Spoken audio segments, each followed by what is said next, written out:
बजी है चंद सांसें या नबी तशरीफ ले आओ कि रस्ता तक रही है आपका बीमार की चौखट।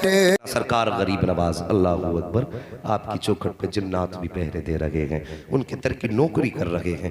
अल्लाह अकबर। बुजुर्ग ने वो लुकमा खिलाया, लुकमा हलक से उतरा, उतरने के बाद फिर वली की तलाश, मुर्शिद की तलाश। निशापुर पहुंचे, ख्वाजा उस्मान हारूनी का दामन थामा, आपने बुलाया, बुलाने के बाद बैठाया, फरमाया बेटे मोइन का जी का जरा देखो तो सही ऊपर क्या नजर आ रहा है। कहने लगे हजरत जी एक आसमान दिखाई दे रहा है। नीचे देखो क्या दिखाई दे रहा है। हुजूर जमीन दिखाई दे रही है। फरमाया ये और पढ़ो। आपने पढ़ना शुरू किया। फरमाया अब बता अब क्या दिखाई दे रहा है। जब निगाह डाली कहने लगे हजरत तहतुस्सरा नजर आ गया है। कहा ऊपर देखो। जब ऊपर देखा तो मुस्कुरा के कहते हैं अब तो अर्श मुअल्ला नजर आ गया है। अल्लाह अकबर। ये तरबियत मुर्शिद ने की, ये तालीम मुर्शिद की, ऐसे तरबियत की। और जब तालीम और तरबियत मुकम्मल हो गई कहने लगे चलो अब रब की बारगाह में चलते हैं। अल्लाह अकबर। इतना सस्ता नहीं है मेरा गरीब नवाज जितना लोगों ने समझ रखा है। बड़ी शान वाले हैं, अजीम रुतबा ख्वाजा गरीब नवाज का है। मुर्शिद ने कहा था बेटे चलो अब हरम शरीफ चलते हैं। काबा शरीफ में गए, मीज़ाब रहमत के नीचे खड़े हुए और मुर्शिद ने यूं हाथ उठाए और कहा या अल्लाह मेरे हसन को कबूल फरमा ले, या अल्लाह मेरे हसन को कबूल फरमा। जैसे ख्वाजा उस्मान हारून ने इतनी बात कही थी, आवाज़ आई थी, हमने हसन को कबूल भी फरमा लिया है, अपने वलियों की लिस्ट में इसका नाम तहरीर भी फरमा दिया है। ये मकबूलियत मिली वहां से। फिर मुर्शिद ने क्या कहा। मुर्शिद कहने लगे बेटे यहां मकबूलियत की सनद मिल गई है, अब मोहर मदीने लगेगी। हाँ किसी ने कहा ना लौट कर आ गया मक्के से मदीना न गया, जाता भी कैसे जब आका ने बुलाया ही नहीं है। लोग सोचते हैं तवाफ कर लिया हज मुकम्मल हो गया। मैं कहता हूँ साहिब तवाफ का नाम हज है, कुर्बानी का नाम हज है, अरकान का नाम हज है, लेकिन मकबूलियत की सनद मुस्तफ़ा के मदीने से मिला करती है। समझ रहे आप। मुर्शिद ने क्या कहा बेटे मकबूलियत हो गई है, अब सनद पे मोहर मदीने में लगेगी। आपने अपने मुईन का हाथ थामा है, सफर करते करते मुस्तफ़ा के मदीने आए हैं। और जब आए हैं ना मुर्शिद ने कहा था बेटे मुस्तफ़ा को सलाम करो। अल्लाह अकबर। आज हाजी मदीने जाते हैं, हज करने वालों से पूछो जब सुनहरी जालियां नजर आती है खुदा की कसम आंखें बरसना शुरू हो जाती हैं। जालियां तो बहुत बड़ी बात है, जैसे कि मीनारों पे नजर पड़ती है मस्जिद नबवी की, हाजी के दिल की धड़कन तेज होना शुरू हो जाती है। और जब हाजिरी होती है दयारे पाक में फिर दिल की हालत न पूछो, दिल अपने कब्जे में नहीं रहता, फिर तो ऐसा लगता है निगाहें उनकी होती हैं, दिल पे कब्जा भी मदीने वाले का रहा करता। ये हालत हाजी के दिल की होती है। उसके बाद आप फरमाने लगे बेटे चलो अपने नबी को सलाम करो।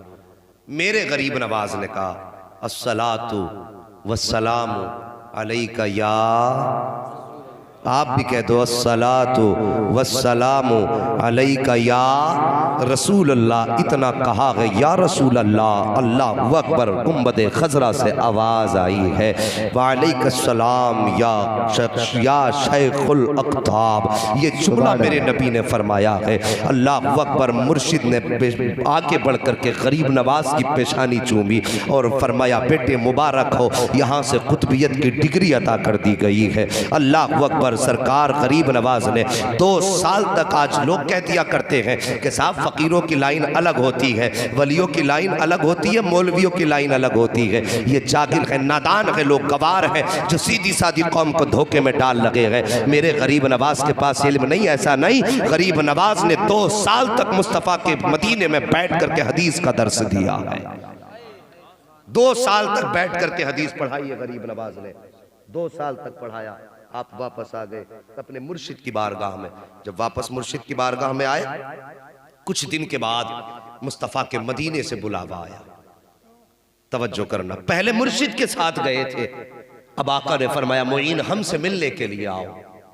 अल्लाह मोइन हमसे मिलने के लिए आओ, इतना सुनना था। आपने पैदल सफ़र शुरू किया, मुस्तफ़ा के मदीने पहुँचे हैं, जाके मस्जिद नबवी में बैठ जाते हैं जहाँ पर और भी खादिम बैठे हुए थे। जब जाकर के बैठे, अंदर से मुस्तफ़ा के मज़ार से आवाज़ आई कि मुईन को अंदर भेजा जाए, मुईन को अंदर भेजा जाए। जो खादिम थे वो दौड़ करके आए, कहते अइनल मुईन, मुईन कहाँ है, मुईन कहाँ है, मुस्तफ़ा बुला रहे हैं। जैसे इतना कहा था, वहाँ पे 10 से ज़्यादा मुईन नाम के लोग थे। कोई कहता था मैं मुईन हूँ, कोई कहता था मैं मुईन हूँ, कोई कहता था मैं मुईन हूँ। खादिम वापस पलटा, जाके मज़ार शरीफ पे अर्ज करता है या रसूल अल्लाह, जैसी मैंने मुईन कह के पुकारा है, वहाँ पे तो 10 खड़े हो गए। कोई कहता कि मैं मुईन हूँ, कोई कहता कि मैं मुईन हूँ। आका बताइए किस मुईन को बुला रखे हैं? जैसे इतना कहा था, आवाज़ आई थी, हमने मुईनुद्दीन चिश्ती को बुलाया है। अल्लाह अकबर, इतना सुना है। गरीब नवाज ने दौड़ लगाई है। और आज आप जहाँ पर देखते हैं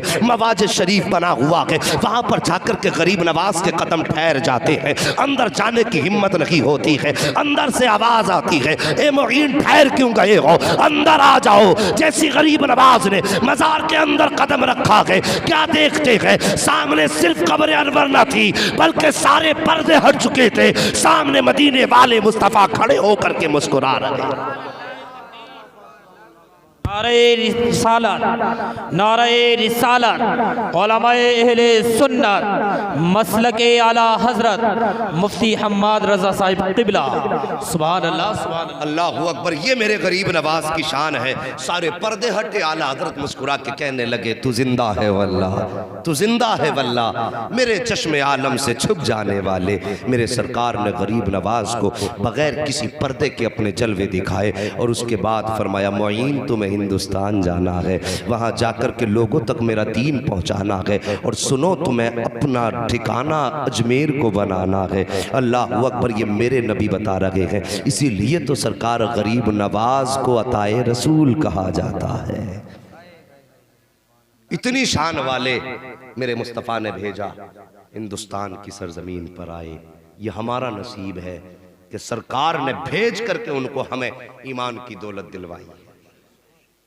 आका के कासिद हैं, आका का पैगाम हिंदुस्तान की सरजमीन पे लाए। सारी बातें आपने अक्सर सुनी होंगी। बैठे अजमेर शरीफ में आए, रास्ते लोगों ने बंद किए और राजा वहाँ का मौजूद था, उसको ये बात नागवार गुजरी। अल्लाह वालों के रास्ते रोकने की कोशिश की, कभी पानी पे पहरा, कभी बैठने पे पहरा। ऊँट तो दुनिया जानती है, बैठाए तो उठे ही नहीं थे, पानी भी पूरा कासे में ले लिया, परेशान हो गया था। अल्लाह अकबर। फिर मेरे गरीब नवाज ने बैठ कर जो हुकूमत की ना, आज तक दुनिया कहती है कि दुनिया के अंदर जिंदा बादशाह तो बहुत देखे हैं, ऐसे बादशाह बहुत देखे जिन्होंने ज़मीन के ऊपर बैठ के हुकूमत की है, लेकिन हिंदुस्तान में तनहा बादशाह है जो जमीन के अंदर जाके भारत को चला रहा है। बेशक बेशक, सुभान अल्लाह। ये अंग्रेज ने कहा था, हम नहीं कह रहे। हम कहें तो लोग कहेंगे अकीदत में कह रहा है। वो तहकीक कर, अंग्रेजों की आदत होती है रिसर्च की। पूरा भारत घूम घाम के जाके कहने लगा सबसे ज्यादा ताज्जुब की बात यह है कि हर जगह जमीन के ऊपर बैठता है राजा, तब देश चलता है, लेकिन भारत में तो जमीन के नीचे लेट करके देश चलाया जा रहा है। अल्लाह अकबर। सरकार गरीब नवाज ने फिर आकर के मुस्तफ़ा के करम के वो दरिया बहाए, वो दरिया बहाए। अल्लाह अकबर। बैठे गुजर रहे थे, कुछ लोग आग की पूजा कर रहे थे। गरीब नवाज की निगाह करम पड़ गई, कहने लगे ये क्या कर रहे हो? कहने लगे कि हम इसकी पूजा कर रहे हैं। आपने फरमाया इससे क्या फ़ायदा? कहा हम इसकी पूजा इसलिए कर रहे हैं ताकि मरने के बाद ये हमें न जलाए, मरने के बाद ये हमें न जलाए। कहा कितने दिन हो गए? कोई कहने लगा 40 साल हो गए, कोई बोला 60 साल हो गए। कहा ज़रा इसमें हाथ रख के दिखाना। जब हाथ रखने की बारी आई तो किस में हिम्मत थी? किसी में हिम्मत नहीं थी। आपने अपने पैर की जूती निकाली और निकाल के बोले लो मोइनुद्दीन का बदन तो अलग बात है, अगर इसमें हिम्मत हो तो मेरे पैर की जूती जला के दिखा दे, मेरे पैर की जूती जला के दिखा दे। आग के अंगारे तेज थे, बहकती रही दहकती रही, लेकिन गरीब नवाज की जूती थी, हिम्मत थी आग छू देती उसे। जितनी जगह पे रखी थी खुदा की कसम उस जगह को गुलजार बना दिया गया था। काफी देर के बाद गरीब नवाज ने यूं हाथ डाला, जूती निकाल के बाहर रख दी। जैसी आपने बाहर निकाली, लोग कहने लगे बाबा तुम तो काफी जमाने से पूजते हो गए इस आग को जो इसने तुम्हें नहीं जलाया है। गरीब नवाज फरमाते हैं मैं इसकी इबादत नहीं करता। कहा फिर किसकी इबादत करते हो? कहा मैं उसकी इबादत करता हूँ जिसने आग को पैदा किया है, निज़ाम कायनात को बनाया है। ये कह के जब जाने लगे, लोगों ने कदम पकड़े, कहने लगे बाबा सिर्फ करामत दिखा के ना जा, हाथ बढ़ा के दामन में लेके हमें भी खुदा का बना के चला जा।